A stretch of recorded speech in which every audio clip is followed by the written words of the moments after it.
What's going on, everyone? Nick Kiger here, Kiger Strength. Welcome to today's deadlift video. So today is my second training session of the week.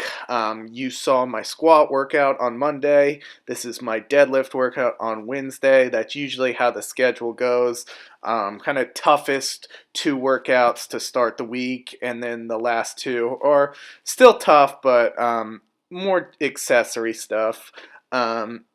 And going into this workout, I was not feeling very good at all. I had caught that cold, that change of seasons cold, that fall cold that everyone seems to be getting.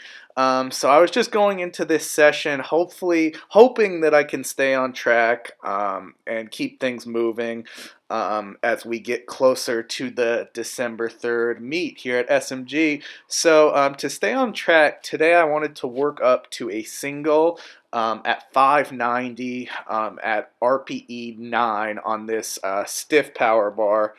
And as you're going to see, the weights, they're moving pretty well. I was feeling a little sluggish today, didn't have very much energy, but was able to get it done. And I'll go ahead and let you watch my top single.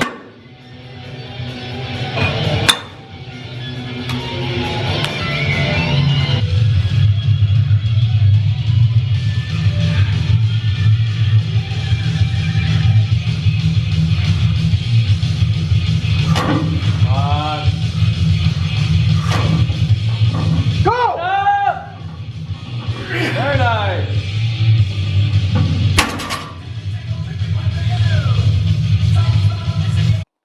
So pretty happy with the way that 590 went. A 5 pound increase from what I did last week. Moved on to one single at 550, as you're seeing right here. Moved pretty slowly. The little energy I had was pretty much zapped at this point.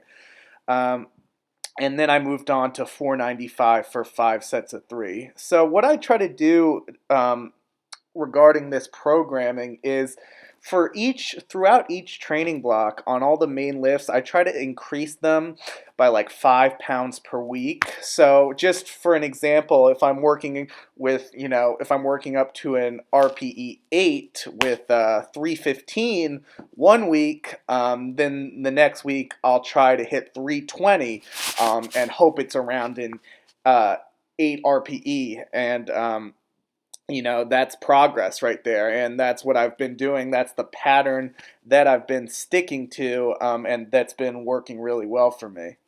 So as you're going to see on this set, not happy with the way my hips are shooting up. You'll see right as I initiate the pull, the hips kind of shoot up, and this happens when I get fatigued, as I get deeper into the back offsets. Those legs start to get tired. And the hips shoot up. Tried on these sets to really keep it much tighter, maybe not drop the hips as much. I like to sit down into the deadlift, but sometimes I can go a little overboard, and that's just a recipe for your hips to start shooting up if you sit too far back into it. But anyway, did those 5 sets of 3 with 495 and then moved on to pin presses.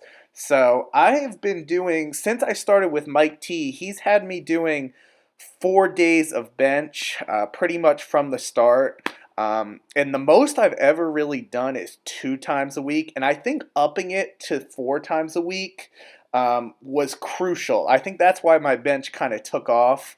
I was stuck in that pattern of of the 2 times a week, and that just wasn't cutting it for me. That wasn't enough volume.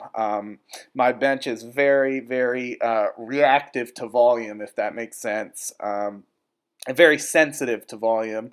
So on these pin presses, he has me doing it at chest level, so I set the pins pretty much so it's right above the chest.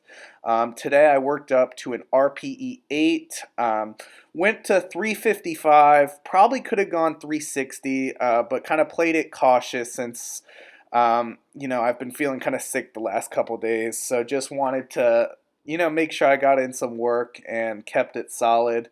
And when I say I'm benching 4 times a week, obviously not all 4 of those times are competition bench. So, for example, if I'm benching 4 times a week, the first day may be with competition pause, the second day may be pin presses, as you see here, third day maybe 2 count pause, and the fourth day would be touch and go. So, getting a lot of variety in there, and just basically a lot of volume of all kinds. So hitting that bench from all different angles, it keeps it exciting as well as working different sort weak spots in your bench.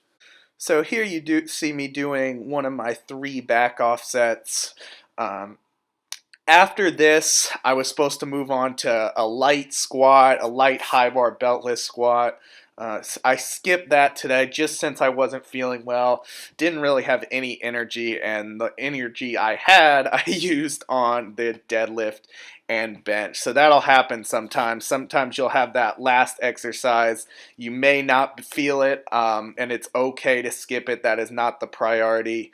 But I like to try to, include everything if I can. But anyway, that's all I have for you today. So I'm going to end this video with a little clip my friend Kevin put together. It's pretty cool, so I hope you enjoy that. Thank you guys for watching, and I will see you next time.